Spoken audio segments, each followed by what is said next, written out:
이데일리 편집 기자와 주요 이슈들, 기업들, 그다음에 해당 섹터들의 얘기를 좀 더 자세히 나눠보는 이데일리 TV 인사이트 시간입니다. 매주 월요일 날에는 바이오 쪽 얘기를 계속 저희가 하고 있습니다. 편집국의 석정 기자 오늘도 나와 계십니다. 어서 오십시오. 네, 안녕하세요.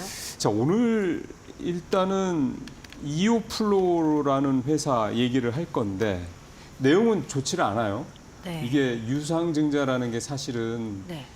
이게 회사가 막 성장할 때는 호재가 될 수도 있긴 한데 네. 회사가 뭐 이익이라든 이런 부분들, 그러니까 재무적으로 별로 썩 좋지를 않을 때는 시장에는 썩 좋아하지 않는 재료긴 한데 지난주에 우리 팩트론 얘기할 때 네. 그때보다도 이오플로우는 좀 더 유상증자의 내용이 안 좋다 그렇게 얘기가 좀 나와서 오늘 석 기자와 함께 이오플로우도 상장사이기 때문에 주가도 제가 좀 전에 보니까 한 5% 정도 빠지고 있습니다. 그래서 그런 부분들에 대한 백그라운드 스토리를 좀 자세히 좀 들어보고 여러분들께서도 판단하시는데 도움이 되는 내용들을 좀 말씀을 좀 듣도록 하겠습니다. 일단 이오플로우라는 회사는 어느 쪽이에요? 이오플로우라는 회사는 이제 약간 의료기기 회사로 보시면 그렇죠. 되고요. 2020년 9월에 기술성 특례 상장을 한 기업입니다. 주사나 이제 당뇨 환자들이 주사나 펜 형태의 인슐린 주사제를 이렇게 많이 가지고 있잖아요. 그런데 네네. 이 회사는 몸에 붙이는 패치요? 네.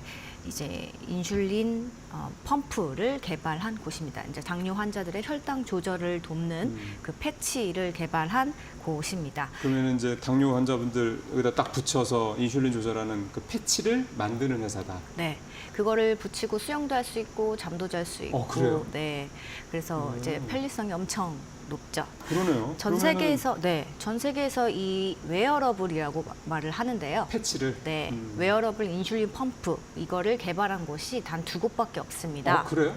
이오플로우와 미국의 나스닥 상장사 인슐렛이라는 곳입니다. 이 인슐렛은 시가총액 17조 원에 달하는 좀 대형 여기는 큰 회사네. 의료기기고요. 사실상 미국 시장에서 지금 이 인슐린 펌프, 웨어러블 인슐린 펌프로 사실상 독점적인 구조를 형성을 하고 있다고 보시면 됩니다. 왜냐하면 상용화한 곳이 지금 이오플로와 인슐렛 2곳밖에 없기 때문에 사실상 미국 시장을 다 가지고 있다고 보면 되겠죠. 그러니까 미국은 어쨌든 인슐렛이라는 이 미국 나스닥 상장사가 사실은 다 장악을 하고 있는 거고. 네, 그리고 원조이기도 하고요. 네. 그럼 이오플로우가 인슐렛에서 뭐 기술을 이렇게 사오거나 이랬던 거예요? 아니면 독자 개발을 했는데? 개발이라고 했지만 인슐렛에서 이제 근무했던 4명의 직원들을 이오플로우가 이렇게 영입을 해서 영입을 하기도 했습니다. 그래서 이제 이오플로우가 2022년 말에는 FDA에 승인 신청도 했거든요. 이 이오패치라는 인슐린 펌프를 이제 미국에 이제 진출을 하려고, 그러니까 인슐렛과 경쟁 체제로 이렇게 가려고 하고 막 이렇게 승승장구를 하고 있었습니다. 인슐렛 가만 안 있었을 것 같은데? 네. 그래서 2023년에는 이게 메드트로닉이라는 전 세계 1위 의료기기 회사로부터 M&A 러브콜을 받기도 했어요. 우리 이오플로우를. 네, 1조 원 규모. 2조요? 1조 원. 1조 원 규모. 굉장히 좀 큰 건데. 네. 그래서 이제 주가가 상당히 그때 되게 잘 가기도 했죠.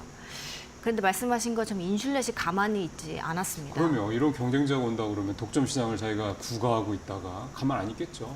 지난해 8월에 미국에서 이제 소송을 제기하게 됩니다. 특허 침해를 했고, 뭐 영업을 이제 금지하도록 해달라 하는 그런 내용으로 소송을 제기를 했고, 지금 소송이 현재 진행 중입니다. 네. 그러면 이오플로우는 국내에서 팔고 있는 거고 이 패치를. 미국은 이제 FDA 승인이 떨어져야지 팔 수 있는 거니까 그거는 좀 중인 거고. 그러면은 국내에서만 파는 겁니까? 아니면 수출도 하는 겁니까? 딴 데? 네. 지금 이오플로우는 미국에 2022년 말에 신청을 했지만 소송이 걸리면서 글쎄요. 아직 허가가 안 났고요. 유럽에서는 한 16개 국가에 수출을 하고 있습니다. 그러면 일단 시장이 유럽. 국내하고 유럽하고 크게 보면 이런 거네. 크게 이렇게 수출을 하고 있습니다. 자, 그러면 이제 소송 얘기를 당연히 해야 될 것 같습니다. 제가 좀 미리 좀 살펴보니까 22일 날입니다. 지난주에 유증 얘기 나오고 그 다음 날 하한가, 22일 날 하한가, 그날 이제 미국과 소송 중이다라는 얘기가 공시가 떴더라고요. 그리고 그 다음날 23일 금요일 날 또 13% 떨어지고 오늘 7% 떨어지고 이렇게 되니까 최근은 오늘까지 하면은 한 3거래일이죠. 3거래일 동안 40%, 한 50% 가까이 이 주가가 폭락을 하는 그런 상황이에요. 그러니까 이 소송건이 유증이랑 소송건이 두 개가 합쳐져 가지고 주가에 굉장히 좀 악재가 되고 있는 상황이네요. 네. 소송 얘기 이제 잠시 정리하고 가면요. 지난해 8월에 제가 소송이 제기됐다고 했잖아요. 그랬잖아요. 그거는 이제 미국에서 인슐렛이 이제 제기한 소송입니다. 그 소송은 지금 현재 이제 가처분 신청을 이제 이오플로가 했는데 판매 금지에 대한 거가 이제 취소가 됐습니다. 그러니까 판매는 호재네. 할 수 있게 있다. 된다. 그게 이제 6월에 나왔거든요. 그러니까 일단 미국에서 처음 이제 제기된 그 8월에 제기된 소송은 일단 이오플로가 승기를 잡은 걸로 지금 일단락이 됐습니다. 그래서 네. 6월에 주가를 좀 보시면은 네. 이오플로 주가가 6월쯤에 이게 상당히 많이 이게 올랐습니다. 그런데 네. 문제가 유럽에서 인슐렛이 다시 한번 그 소송을 신청한 겁니다. 이번에 이제 이 하락권은 주가 하락권은 유상증자 플러스 유럽에서 이오플로 그 인슐렛이 다시 진행한 그 소송 때문입니다. 그러면 정리하면 미국에서 소송 걸었던 거 인슐렛이 소송을 그 판매 금지 그 소송 걸었던 거는 네. 일단 1심에서 결과가 나왔는데 그거는 이제 이오플로가 이긴 걸로 나왔고 네, 항소심까지 갔는데 거기서 이제 가처분 신청 취소 결정을 받아내서 이오플로한테 유리한 쪽으로 그러니까 판매를 다시 할 수 있게 됐습니다. 그 항소심이면 2차잖아요. 네네네. 2심에서까지 이제 이겼다는 얘기가 되는 거잖아요. 네, 근데 본안 소송은 아직 진행 그건 중이고요. 진행 중인 거고. 그리고 뭐 배심원 판결이 오는 11월에 이제 나온다고 합니다. 11월에 그러면 그게 그 아마 본안 소송에서 배심원 판결에서 이기면 이제는 미국에서 판매할 수 있게 되는 건가요? 미국에서 승인을 받으면 FDA 승인을 아직 못 받았기 그 때문에요. 다음 얘기구나. FCC. 그리고 이 인슐렛이 소송을 제기한 내용이 단순히 미국 시장에서만 장사하지 말라는 게 아니라 이 이오플로가 제작한 모든 이오 패치 제품을 판매하지 못하게 마케팅도 하지 말고 영업도 하지 말라는 내용으로 처음 미국에 제기를 한 거예요. 네. 그러니까 어차피 원래 미국 시장을 진출을 안 한 상태였잖아요. 네. 그런데 이제 유럽이랑 뭐 이제 국내 여기는 이제 하고 있었는데 이것까지 지금 못하게 하려는 미국 소송이 이제 사실상 이제 이오플로한테 유리하게 간 거니까 이제 이오플로는 유럽에서 와 이제 판매를 다시 할 수 있게 됐다. 원래 미국 소송이 거기까지 진행이 된 건데 다시 한번 악재가 터진 게 이제 유럽에서 다시 한번 이제 인슐렛이 이제 소송을 건 거죠. 이 이오플로 입장에서 봤을 때는 이제 회사의 존폐가 달려 있는 굉장히 네, 중요한 문제인 건 맞네요. 주가가 이렇게 떨어질 만큼.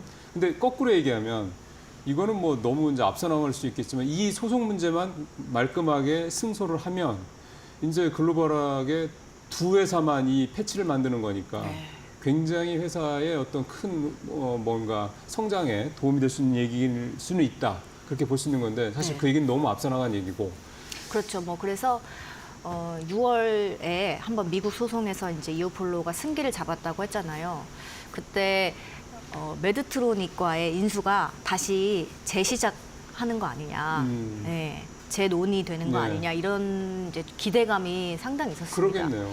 그리고 메드트로닉이 최근에 뭐 그 공고를 냈는데 채용 공고를 냈는데 거기에서 이오플로 관련 얘기가 들어가 있어요. 채용 공고에. 그러니까 이게 그러면 이거 사실 물 밑에서 인수 작업이 계속 진행 중일 수도 있다. 네, 그런 거 아니야? 라는 막 그런 기대감 때문에 또 주가가 막 폭등했었거든요. 이오플로 주가가. 그런데 이제 결국은 메드트로닉에서 오류였다. 아, 그렇게. 약간 해프닝이 됐네요. 네. 그래서 주가가 급등했던 게 또 그대로 또 뭐 떨어졌겠고. 네, 실망 매물 또 떨어지고 그렇게 됐습니다. 그러니까 지금 어쨌든 이오플로의 주가만 놓고 본다면 아직은 굉장히 변동성이 큰 네. 투자란가 이거 하시기에는 리스크가 굉장히 아직은 굉장히 크고 불확실성이 높은 그런 상황이긴 한데 네. 그래서 지금 그 불확실성을 만들어내는 이런 재료들을 좀 하나하나 좀 분석을 해봐야 될 텐데 네. 소송은 일단은 진행이 좀 되고 있는 거고 네. 그렇고요. 그럼 이번에 유상증자 얘기를 좀 해보도록 하죠. 823억 유상증자를 했는데 이게 21일 날 공시가 났더라고요. 네. 근데 이게 왜 시장에서 이렇게 나쁘게 보는 겁니까? 네, 주주배정 유상증자를 결정을 했는데요. 그중에 200억 원은 채무 상환하는 데 쓰겠다 이렇게 적어놨습니다. 823억 중에 200억 원은 25%는 채무 상환하는 데 쓰겠다. 사실상 이제 주주들한테 손을 벌려서 빚을 갚는 데 쓰겠다라는 내용으로 인식이 시장에 됐던 것 같고요. 그래서 좀 주가에 안 좋은 영향을 미친 것 같습니다. 그런데 플러스 제가 유럽 소송이 최근에 제기됐다고 했잖아요. 예, 맞습니다. 예. 이거는 지금 공시 내용 보시면 알겠지만 그 순서가 유상증자 발표 이후에 발표했습니다. 맞아요. 22일 날 나왔어요. 네. 그럼 이게 왜 이렇게 됐느냐라는 거에 대한 것도 조금 의문이 생겨요. 일단 회사 측 입장은 그 우리 이오플로우의 유통사한테는 그 정식 소장이 이제 송달이 돼서 됐는데 네. 우리 이오플로우 그 본인한테는 아직 정식 송달된 뭐 소장이 없다. 그래서 예. 소장이 오는 대로 이제 공시를 원래 하려고 했고 그게 마침 와가지고 공시한 거다. 그러니까 공식적으로 제기된 건 알고 있었으나 공식적으로 받지는 뭔가 이렇게 받은 게 없어서 그동안 공시를 못했던 거지. 이건 유상증자랑 관련이 없다라는 식으로 이제 해명을 했는데요. 뭐 여기에 대해서도 사실 시장에서는 좀 말이 나옵니다. 왜냐하면 그 지난해 8월에 인슐렛이 미국에서 소송을 이제 처음에 제기를 했다는 거를 인지했을 때는 인지하자마자 바로 공시를 냈거든요. 그리고 또 지난달 17일에 이제 유리한 판결을 받았다고 네. 했잖아요. 그때도 공시를 먼저 하셨습니다. 그러니까 이게 자기들한테 좋은 거는 신속하게 하고 별로 안 좋은 거는 최대한 늦추고 사실 그런 느낌이 좀 드네요. 네, 시장에서 그렇게 받아들이고 있는 것 같습니다. 이게 이제 논란이 사그라 해명을 통해서 속 시원하게 해결됐다면 주가가 이렇게까지 그렇죠. 떨어지진 않았을까 하는 게 제 생각입니다. 예, 이게 사흘 동안에 반토막 났다는 얘기는 사실 투자하셨던 분들 입장에서 봤을 때는 이게 뭐 날벼락 맞은 거랑 마찬가지거든요. 20%도 아니고 그러니까 그리고 대응하기도 쉽지 않을 정도로 주가가 아주 급락이 계속 이어진 거고. 결국은 이제 전체적으로 보면 뭐 그런 뭐 부분은 회사 측에서 뭐 사실은 뭐 약간 오해 여지가 있게 뭐 얘기를 한다 해도 이제 그 문제는 이제 본질적인 부분보다는 약간 신뢰도 측면의 문제고 결국 이오플로의 이제 주가와 관련해서 본질적인 문제는 소송 문제 이게 이제 어떤 식으로 앞으로 진행이 될까 이걸로 좀 모아질 수밖에 없을 것 같습니다. 석 기자가 이제 지금부터 이제 석 기자의 이제 판단이라든가 취재 과정에서 나왔던 것들을 종합을 해서 이제 우리 시청자분들한테 말씀해 주셔야 될 텐데 이 소송 문제는 이제 어떻게 봐야 되는 겁니까? 미국에서는 일단 그 인슐렛의 대대적인 그런 공세에도 불구하고 어쨌든 항소심에서 유리한 판결을 이끌어내지 않았습니까? 네. 그러니까 제 판단에는 이 영업 비밀을 이오플로우가 가져갔다라는 거를 이렇게 입증하는 게 네. 쉽지 않은 것 같습니다. 미국 법원에서도. 그런데 이제 유럽에서도 이제 비슷한 내용으로 이제 소송이 제기가 됐는데 아마도 이제 유럽에서도 아마 비슷한 쪽으로 흘러가지 않을까. 유리한 쪽으로 이오플로우한테 조금. 네, 왜냐하면 그걸 입증을 하는 게 그러니까 비슷한 내용으로 미국에 제기되고 유럽에 제기된 거 전혀 다른 내용이 아닌. 그러니까요. 그래서 제 판단은 조심스럽게 또 이오플로우가 적극 항변을 한다면 입증을 하는 게 조금 고의성 뭐 이런 문제들을 입증하는 게 좀 어렵지 않을까 하는 건 일단 제 생각인데요. 일단 결과가 어떻게 되든 간에 유럽에서 소송을 진행하게 됐다는 거는 또 그만큼의 소송 비용, 변호사 비용 이런 그렇죠. 문제를 회사가 오롯이 이제 부담을 해야 한다는 점에서 상당한 악재라고 분석이 그렇죠. 됩니다. 재무 안정성 이런 측면에서 때는 좋을 수가 없죠. 네. 그리고 미국 소송도 보면은 한 번은 처음에는 이제 가처분 소송 처음 했을 때는 그 인슐렛에 유리하게 좀 이렇게 흘러간 적이 있어가지고 그때 실제로 이제 판매 금지 처분, 영업 정지 처분을 당한 적이 있어서 그때 주식이 거래가 정지가 되기도 했었거든요. 타격이 좀 그 전에도 많이 있었군요. 네, 미국 어쨌든. 소송에서 한 번이 그렇게 타격이 상당했기 때문에 이번 소송도 타격이 그러니까 결과가 어떻게 됐든 간에 그 과정이 상당히 회사한테는 부담일 것이다. 비용도 그렇고 갑자기 갖춰본 결과가 또 불리하게 네. 나와서 거래가 정지된다거나 영업이 정지된다거나 이러면은 이건 사실상 회사 입장에서는 존폐기로인 거죠. 그 그렇죠. 소송을 진행하는 과정에서 존폐가 결과가 나타날 수도 있다는 그게 거죠. 아마 인슐렛이 원하는 거겠죠. 그렇게 해서 그렇죠. 막강하게 클 수도 있는 경쟁자를 시장에서 쫓아내는 게 인슐렛이 이렇게까지 공격적으로 미국과 유럽에서 소송을 이렇게 네. 하고 있는 이유라는 생각이 드는데 글쎄요, 실제 이게 이제 인슐렛에서 주장하는 것처럼 그렇게 특허를 침해하고 자기네들의 기술을 이제 도용했다라는 그런 사실 여부를 떠나서 글쎄요, 우리 기업이 이게 좀 뭔가 좀 기술을 갖고 있는데 그런 부분들이 이렇게 좀 이미 강자로 있는 기업한테 이렇게 당하고 있는 게 뭔가 좀 참 마음이 좀 안타깝다는 생각도 듭니다. 회사 측에서는 어떻게 대응한답니까? 네, 회사 같은 경우는 이미 이제 최악의 상황에 대비를 해서 모든 특허 문제를 피해갈 수 있는 새 제품을 개발을 하고 있고 임상 시험을 준비 중입니다. 당뇨 패치를 네, 그 패치 안에 뭐 특정 부분이 인슐렛과 이제 겹쳐서 계속 이것 때문에 이제 발목이 걸리는데 이거를 이제 자체 개발한 그런 기술로 끼워 넣으면 그러면 특허 문제가 이제 피할 수 해소가 되는 거잖아요. 그래서 임상 시험을 하고 있고 그렇게 되면은 내년 하반기에는 유럽에서 먼저 판매를 할 수도 있다. 잘 풀린다면 뭐 그렇게 소송과 별개로 얘기죠. 네, 그렇게 이제 해석이 됩니다.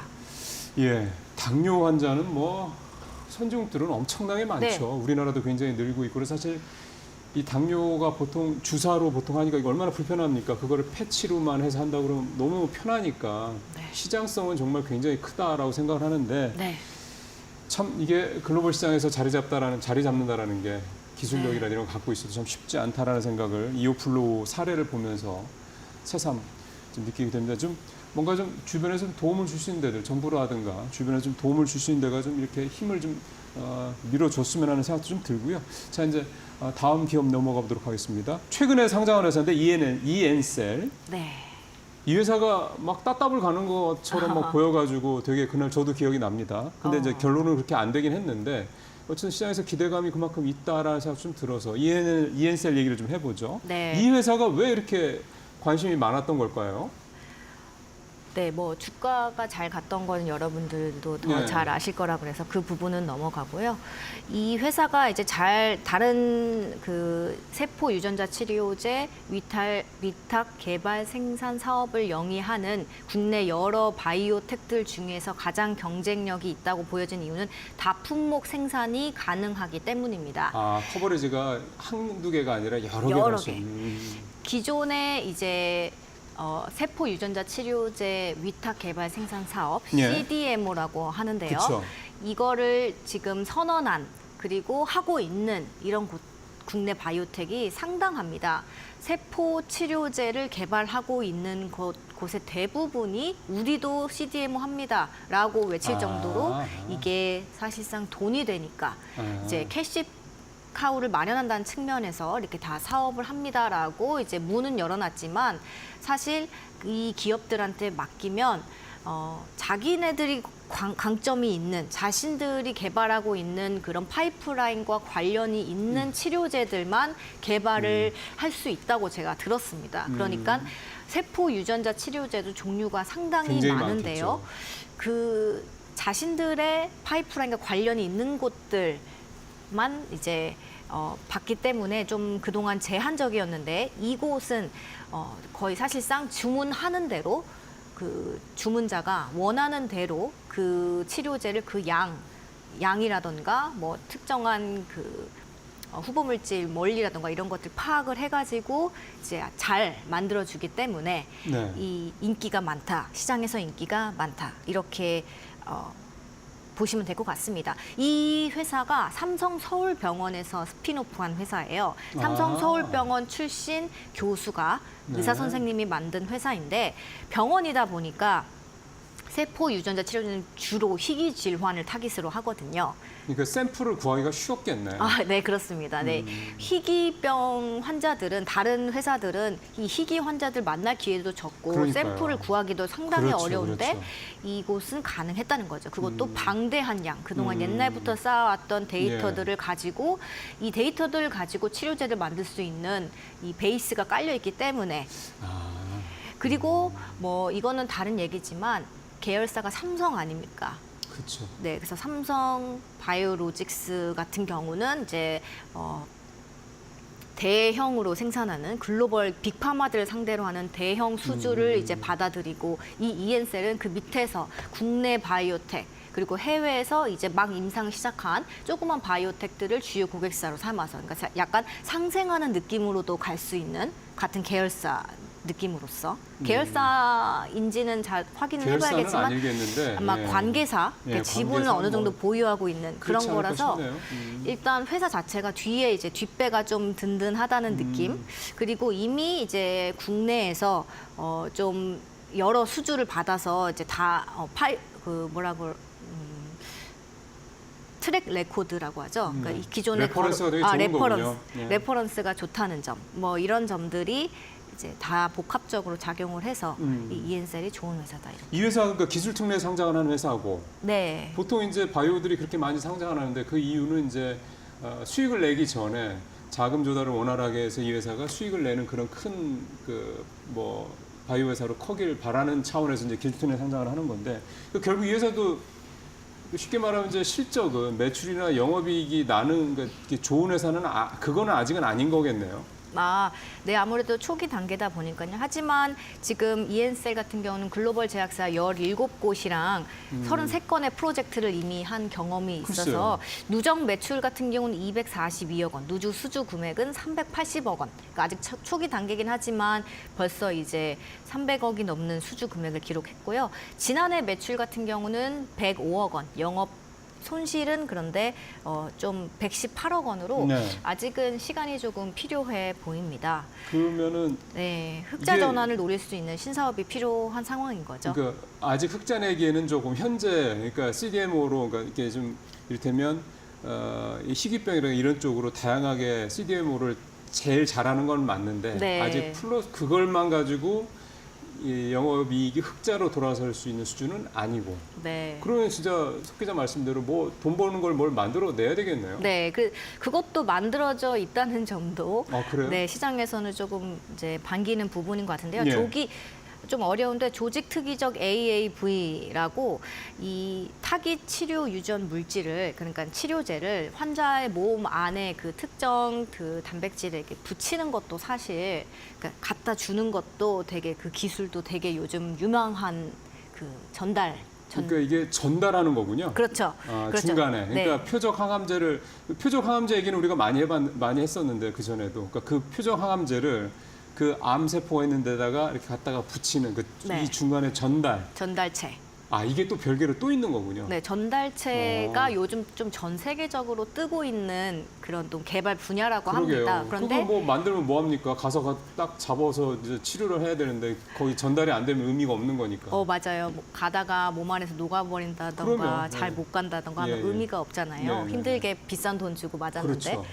그래서 실제로 이제 우시바이오로직스나 뭐 캐털런트 같이 글로벌 뭐 1, 2, 3이 다투는 CDMO 기업들은 이미 AAV 이 전달 물질에 좀 주목을 하고 생산 시설에 투자를 이제 아주 강력하게 하고 있습니다. 이엔셀도 지금 여기 이 조직 특이적 AAV 이 사업을 통해서 우리가 흑자 전환을 할 수 있다. 이미 이제 이쪽 개발을 하고 투자를 하고 있다. 이렇게 밝혔습니다. 근데 지금 앞에서 우시도 얘기했고 삼성 바이오로직스도 얘기했고 얘네들은 CDMO 쪽에서 뭐 엄청나게 글로벌하게 큰 회사들인 거잖아요. 네. 근데 이엔셀이 되겠어요? 돈 많이 들어갈 텐데 이거. 이제 캐털런트, 우시, 삼바 같은 기업들은 이제 머크 같이 그 엄청나게 큰 기업들 그리고 대형 물질 그리고 상업화 생산에 이제 적합한 그런 이제 물질 치료제들을 이제 대량으로 생산해 가지고 이렇게 주는 반면 이엔셀은 이제 소규모지만 다품종 생산이 가능하다고 했잖아요. 그리고 이제 보통 하나의 치료제 A를 개발하다가 갑자기 B라는 주문이 들어왔을 때 이 생산 라인을 바꾸는데 걸리는 시간이 상당합니다. 그러겠죠. 대형 기업들은 네. 이 작은 일일이 수주를 받아들일 수가 없다는 그런 거죠. 거죠. 그런 거죠. 예. 하지만 세포 유전자 치료제 시장은 지금 엄청나게 커지고 있고 이렇게 임상을 시작하는 초기 단계 기업들도 많이 생기고 있습니다. 그러면 그들의 주문 수요는 누가 받아들일 것인가? 그게 EN셀이 될 수 있다는 거죠. 아, 그러면 지금 그렇게 받아서 하기 위한 그런 생산 시설에 이런 것들을 현재 갖추고 네, 갖춘 건 아니라 갖추고 있는 과정이고 갖춘 상태고, 갖춘 상태고. 네, 그 AAV 같은 경우도 이제 개발 중이고 이렇게 보시면 됩니다. 예, 이제 상장한 지 얼마 안 되는 회사고요. 여러 가지로 포텐셜이 되게 많은 회사다. 그리고 이제 상장 심사 과정에서도 굉장히 기술력에서는 뭐 A 플러스를 받았다라는 얘기도 좀 듣고 해서 지금 주가도 한 10% 정도, 18,000원 정도 좀 되고 있고 여러 가지로 지금 뭐 당장 뭐 어떻게 하시라는 것보다도 이런 회사들도 있구나. 잘 한번 이렇게 좀 와치 앞으로 하실 만한 그런 기업 중에 하나가 아닌가 생각이 좀 듭니다. 그래서 오늘도 석정 기자와 함께 바이오 얘기를 해봤습니다. 네. 수고하셨습니다. 네, 감사합니다.